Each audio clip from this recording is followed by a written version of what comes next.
I'm going to give you a brief history as to why I don't use Fujifilm lenses, why I don't enjoy them, and why you should be taking this outlet if you're someone similar to me as well. Before we talk about why I don't shoot with Fujifilm lenses, let me give you a little backstory. I started off as a Nikon shooter, specifically with the Nikon D700. I don't know if any of you guys have ever used that camera or are familiar with it. It is a heavy camera in comparison to the Fujifilm XS10 or even the Fujifilm X-T2. And I used to carry that camera around doing street photography in Chicago, in the city, and it just felt like a brick on my neck. Now, while building up my lens portfolio, I figured, let me see someone who's knowledgeable about the subject. And I watched one of the Angry Photographers videos, such an amazing YouTuber, just his knowledge on so many other concepts. I watch his videos every day. And he talked about this specific lens that was a manual focus lens, the Nikon Pancake 1.8 50mm lens. And he just talked about how great it was, how small and compact it was. I got the lens for $50 and I put it on my Nikon D700 and instantly fell in love with that lens. If you're someone who shoots with a mirrorless or Nikon, go out there and find that Nikon 1.8 Pancake lens. You will not regret it. Personally, my favorite lens that I own in my collection. It's amazing. After selling my Nikon D700, I went to Sony, then went to Fujifilm.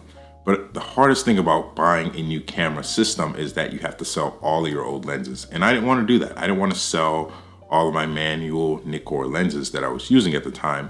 So I adapted them over to Fujifilm. Now, this isn't any criticism on Fujifilm lenses, but for me, I enjoy the tactical experience of shooting with a manual lens, controlling the aperture, controlling the focus. It's something that makes me enjoy photography more.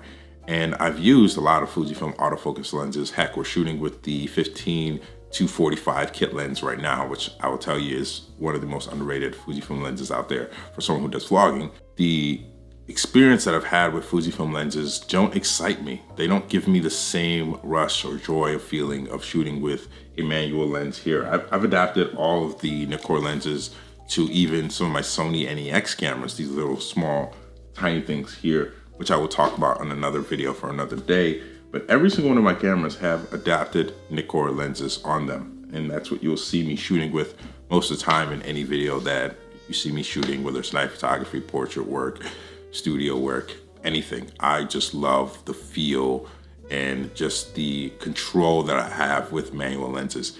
And with Fujifilm lenses, they're honestly very expensive for the quality that you're gonna get out of these Fujifilm lenses. You could possibly buy 3 manual lenses and have money saved over if you try to buy the equivalent on a Fujifilm native glass. And in my personal experience, I found the quality of vintage glasses to be so much more superior, depending on which glass you're using, than modern day lenses. They just don't give you a certain character, a certain feel out of your photos, and especially with the Fujifilm simulations that you get on the Fujifilm cameras. I'm telling you, vintage lenses are the way to go. They just are. Now, personally, understand this is a preference choice. I've had friends that have bought vintage Nikon lenses and have not enjoyed the experience of shooting with them, which is totally fine. I get it. But for me, being someone who loves the tactical experience of shooting with vintage glass and just controlling every single aspect of the photography, I love shooting with Nikon vintage lenses. There are also other brands that make great lenses. I have some Canon, some Takumar lenses in there. So explore these options before you commit to buying a $700, $600, $500 Fujifilm lens, because chances are you may find the equivalent in terms of quality in a vintage glass for so much cheaper, for so much of a better price, and you get to save money, and who doesn't love doing that? So if you're curious about the lenses that I shoot with for photography, I'm gonna make a video breaking down every specific lens and give you kind of a overall experience of my thoughts on these lenses, but to just give you kind of the heads up as to which lenses that I use. I use completely manual lenses about 90% of the time, unless I'm filming a video for you guys